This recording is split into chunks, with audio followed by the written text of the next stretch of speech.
பாட போற அந்த அருமையான ஒரு பார்ட்டிசிபென்ட் யார் அப்படி பார்க்கும்போது அவர்களை பத்தி நிறைய விஷயங்கள் சொல்லலாம்.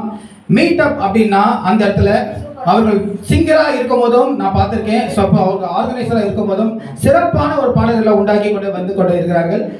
அன்பு சுதா அப்படின்ற ஒரு நேம்ல சிறப்பான ஒரு ஆர்கெஸ்ட்ரா, அதாவது நிறைய இடத்துல பாடியிருக்காங்க, ஒரு மீட் அப் குரூப்பை நடத்திட்டு இருக்காங்க. அந்த வகையில நம்ம அன்பு சுதா அவர்களை அன்புடன் இந்த இசை மேடைக்கு வரவேற்கின்றோம். அவர்கள் எடுத்துக்கிற பாடல் கூட ஒரு அருமையான ஒரு பாடல், அன்பு மலர்களே என்ற ஒரு பாடல். உங்களுக்காக ஒரு சின்ன ஒரு டெடிகேஷன் கொடுக்குமாறு அவர்களை அன்புடன் அழைக்கின்றோம். அவர்கள் இரு வார்த்தைகள் உங்களிடம் பேசுவார்கள். ஆங்கில புத்தாண்டு நல்வாழ்த்துக்கள். அன்பு சுதாவின் அமுத கானங்கள் சார்பாக டைனமிக் ராகசுகம் மெலடிஸ் இந்த குழு இன்னும் மேன்மேலும் சிறப்புற என்னுடைய மனமார்ந்த வாழ்த்துக்கள். அவர்களுக்கு பேருக்கு ஏற்ற மாதிரி இங்கே அன்பு மலர்களே என்ற ஒரு பாடல் உங்களுக்காகவே. அன்பு மலர்களே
அவருடைய சிறப்பான ஒரு பாடல் துவக்கம் எம்.ஜி. ராமச்சந்திரன் அவர்கள் இரு வேடத்தில் நடித்த அது திரைப்படம் நாளை நமது திரைப்படத்தில் அமைந்த ஒரு சிறப்பான பாடல் நம்ம அன்பு சுதா அவர்கள் பாடி ஒரு